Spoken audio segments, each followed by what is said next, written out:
Chapter 6 The Search Back to Myself by Wim Hof, January 1999. While reading the newspaper one day, I noticed one relatively short article. It was a column that included a photo of a person doing their job in the cold. Each day, there was a new person in the paper doing a different job.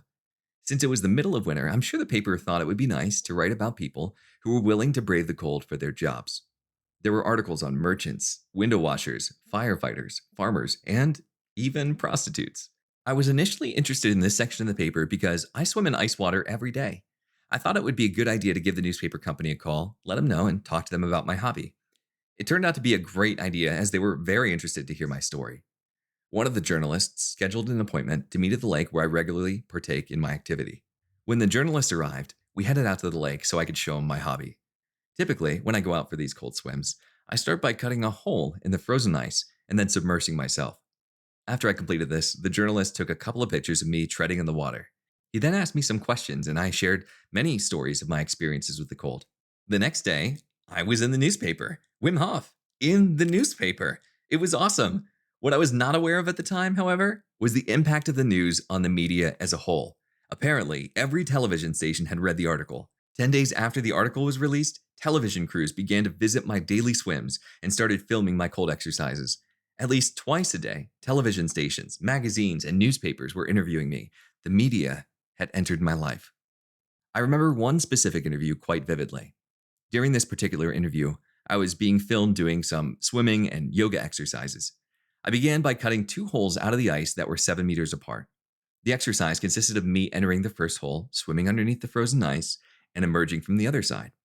When I came out of the water, my body was steaming. Afterward, I showed that I had remained completely flexible by doing yoga flexibility exercises.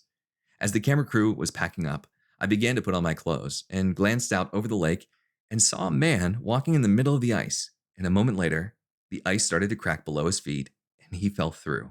Since it was windy that day, a lot of the ice was not equally thick around the lake. Apparently, this man didn't know that. Everyone around me just stood and watched. No one did anything to help. The man was struggling and couldn't get himself out of the hole. Every time he tried to pull himself out, the ice would break beneath him. Half dressed, I sprinted toward the man in peril. He was about 100 meters out, and as soon as I reached him, I offered my hand to help pull him out. Just as we grasped hands, the ice cracked beneath me, and I too fell through. It caught me off guard, but I didn't panic. I wanted to remain calm in the presence of this very anxious looking man. I started talking to him in an attempt to calm him down. I thought this would help bring him back to his senses, and I said, "I'm going to push you up onto the ice, but you have to equally divide the weight of your body so that the ice doesn't break again." He followed my instructions obediently as I pushed him onto the ice. When all was said and done, he ended up suffering from only a mild case of hypothermia, but at least he was safe and he had done no serious damage. In dangerous situations like these, you should always try to regain control and calm your senses. Most of the time, you can get yourself out of the dilemma by finding a logical solution. Meanwhile, the cameras had been rolling for the entire event. It was all over the news that evening. The next day, I was in the paper and had even more media representatives visiting me. Many other articles were published, and more of my yoga, ice climbing, swimming, and running experiences were spread throughout Europe. One of the articles even coined the name that most know me as today, the Iceman. So soon after, I, now the Iceman, began to prepare for a high altitude run. I was going to attempt my first half marathon.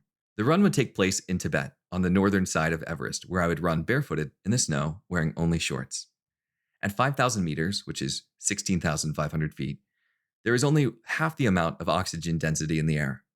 We need oxygen for combustion to create warmth in the body. To be able to survive in higher altitudes, we need to acclimatize, a process where more red blood cells are produced in the body to allow for more oxygen to be carried by the blood. This will compensate for the lower amount of oxygen in the air at this level. At 7,200 meters, which is 23,760 feet, the body reaches the threshold of its ability to adapt. It's known as the death zone. At that altitude, the body begins to deteriorate. During my preparation for the run, I met with a professor who had heard of my feats through recent publicity. He was connected to a research institute called TNO. He invited me to take part in an interesting experiment. I accepted his invitation because I was deeply interested in the research and the results it would produce. When I arrived at the research center to meet with a professor, he led me to the spot where the experiment would take place, the thermophysiological area. During our walk, the professor explained to me that his field was thermophysiological sciences. Even though he had taught material on different temperatures and how the body reacts to them, he wasn't very fond of the cold. For the professor, like most other humans, the warmth is a comfort zone that he had problems stepping out of, somewhat of a primordial nature. I told him that I liked the cold simply because it awakens all kinds of powerful feelings within me. He then began to explain what would happen in his experiment. The name of it was cold induced vasodilation, also known as CIV. As I was listening, I became more attentive and began to prepare myself to perform the best I could in the coming experiment. Preparing oneself to perform well is typically a mental challenge that one must craft. You must make sure the body is focused 100% of the time. Where each limb moves, your mind must be there. Where your mind moves, your body must follow. He then proceeded to show me the experiment itself. I was astonished at how intricate the layout looked. What was so interesting was that the experiment would only consist of the upper part of my index and middle fingers. I would need to place the two fingers inside of a little Perspex box with ice water. He told me that the people who work regularly in the cold, like fishermen who need to work with their hands cleaning fish at sea, have incredible vasodilation in their hands. Vasodilation has to do with the opening of veins and arteries to help increase blood flow to certain areas of the body. When exposed to the cold, there is a natural constriction of the veins in the extremities. It kicks in to protect and maintain the heat of the inner core temperature. The blood that circulates around the core is very important because it helps maintain functioning in the liver, heart, lungs, and brain. Therefore, the core must remain around 37 degrees Celsius, which is 98.6 degrees Fahrenheit, for the body to function properly. If the core temperature raises or drops even 2 degrees, the body begins to malfunction. When exposed to the cold, the blood's temperature can drop below 10 degrees Celsius, which is 50 degrees Fahrenheit, and the veins in the hands constrict. When the hand warms up again, the veins open back up. Usually, it's an automatic physiological mechanism of the body that we are unable to influence. By training through regular exposure, we are able to influence that mechanism dramatically. At first, that was merely my opinion. Later on, I would be backed up by several cold physiological experiments at Radboud University Hospital, but I'll speak more about that later.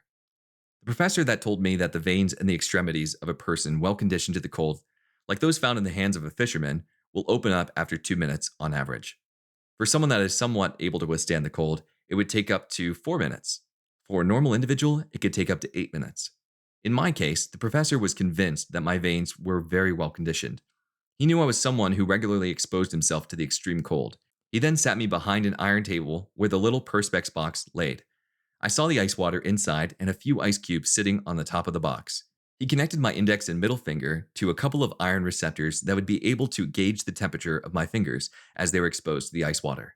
He would be able to monitor the data on a nearby screen. As soon as I placed my fingers into the ice water inside of the tiny Perspex box, the experiment began. The temperature in my fingers soon dropped to 10 degrees Celsius, which is 50 degrees Fahrenheit, and we waited. After 2 minutes, my veins didn't open. Not even after 4, 8, or even 10 minutes. The temperature continued to drop and there was no movement in my veins whatsoever. After 16 minutes, with my veins closed, I fainted and fell to the ground. The experiment was over. What happened? Results like this implied that the conditioning of my veins was not very good at all.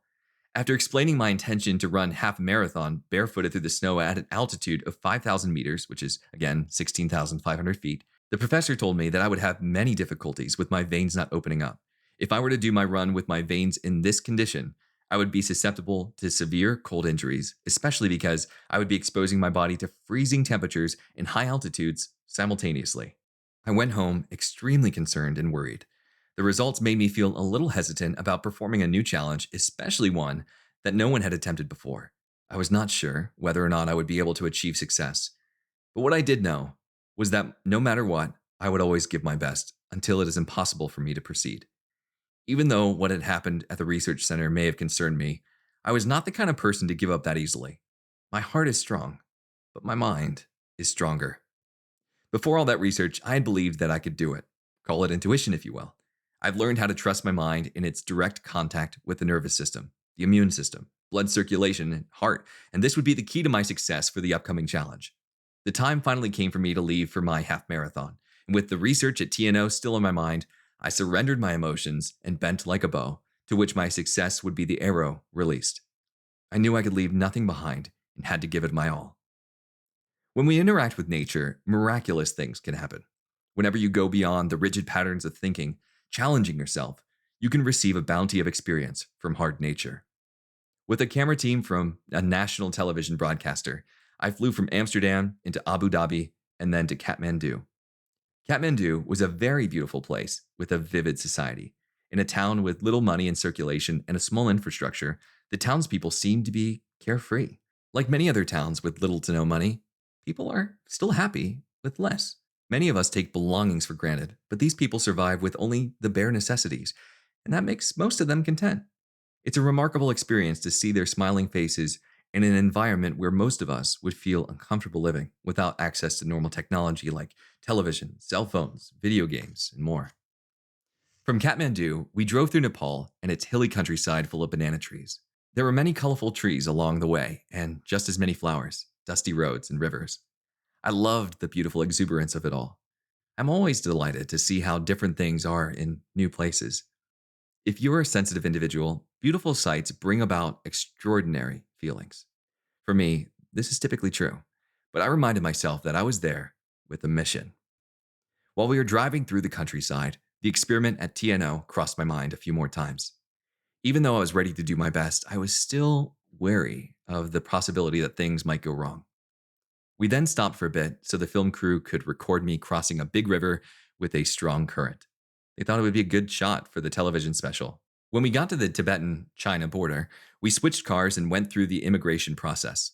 A young Chinese translator and a large Tibetan driver accompanied us to the Friendship Highway, which is also known as the Gate to Hell. We passed a lot of steep, curvy roads as we drove up from 1,200 to 3,800 meters, which is 3,960 to 12,540 feet, to the Tibetan Plateau.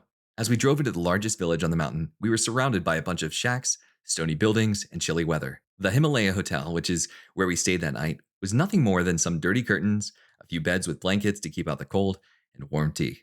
After eating dinner at a nearby restaurant, we returned to our beds and attempted to sleep.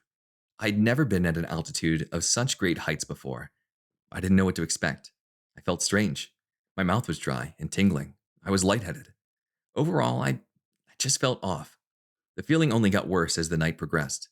I had a splitting headache for the better portion of the evening. I cursed into the darkness, yelling, "What the hell have I gotten myself into?" Eventually, I drifted off into sleep and awoke the next morning feeling slightly better. My headache disappeared, and I felt like I had found some newborn energy. It made me full of lust for the coming adventure. I ate my breakfast with vigor and joy. I was so excited that I couldn't keep my mouth shut.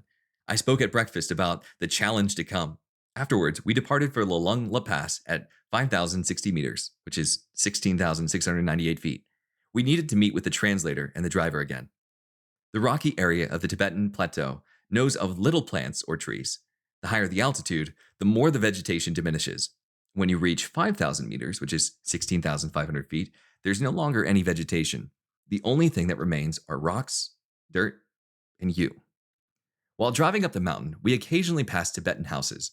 Most of them were colored purple or gray. It was an interesting sight when we would pass a Tibetan's house because each time it would appear as if the wilderness had swallowed their homes. Climbing along the curves and turns of the mountain, it began to snow. This made me feel excited. I felt like I was grabbing the bull by the horns and holding tightly. We reached the top, and a rush of adrenaline raced through me. I jumped out of the car, took off my clothing and sandals, and began to run through the snow. The snow felt good between my toes, and the running was relatively easy to do. I was now fully confident in my ability to run through the snow. I believed that whatever happened in the experiment must have been a mistake. I ran for an hour while the film crew recorded. The day was a success, but more important, I'd finally shaken my uncertainty. Running at sea level is pretty easy, but when you're running at a high altitude, the rules are different, especially when you aren't completely acclimatized. Usually, a person will get exhausted after running for just 5 minutes. I did surprisingly well and ran for a full hour and felt energetic the entire time. After the run, however, the headache kicked in again, and this time it would stay for days. It was absolutely terrible. I felt like my head was going to explode. Just before reaching 5,000 meters, which is 16,500 feet, we stopped at a little village to rest for the night. One of the crew members got sick from the high altitude, and the team decided that it would be best to take her back to Kathmandu. The only person that stayed from the team was Jasper, the cameraman. We stayed in the village for a couple more days to adjust. Each day, we would climb a little bit higher to get used to the altitude, and then return to the village. Climbing each day got me used to the lack of oxygen. Finally, I was able to function normally and, thankfully, headache free, making me confident that the run would be a breeze. On a side note, I'd like to mention that something that struck me as bizarre, yet very interesting while I was in Tibet. I noticed a lot of Tibetan children collecting cow dung in the fields that surrounded the village. They usually had a calm expression on their face while performing this task and gave me a sense of tranquility unlike any other place. I've seen around the world, though the Tibetans lead a completely different lifestyle compared to people in the West. I had never before witnessed this kind of intrinsic peace that they were experiencing. It was the most impressive thing that I have ever witnessed in Tibet. It's something that I try to achieve myself each time I prepare for a challenge. Meanwhile, the day finally came when I would run my half marathon. We drove up past the 5,000-meter mark, which is 16,500 feet, over frozen dirt, snow, and ice. Eventually, we came to a point in the road where it was impossible for us to drive anymore. There was just too much snow. We stopped and began looking around for a starting point. We decided to put my clothes and other belongings behind a rock near the car so that I could run without carrying anything. We found a good spot and placed my things down. Here, I began to run, barefoot and in shorts, while Jasper was fully clothed, holding his camera. I felt remarkably good, gaining confidence as we moved forward. As we progressed through the snow and icy ground, I actually began to enjoy it all. While jogging along, I met a Tibetan woman singing on the slopes. Her song sounded sacred and beautiful.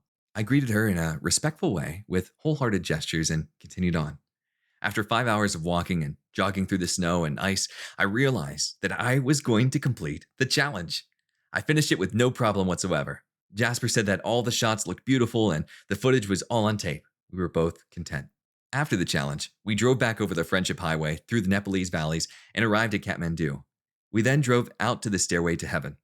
The Stairway to Heaven is at the bank of the Ganges, where they sacredly burn those who have passed away on a pile of firewood. I showed a couple yoga postures to some sadhus who lived in the area, and then we went on our way back to the Netherlands. With the marathon completed and my confidence restored, all was well. I was ready for a new challenge.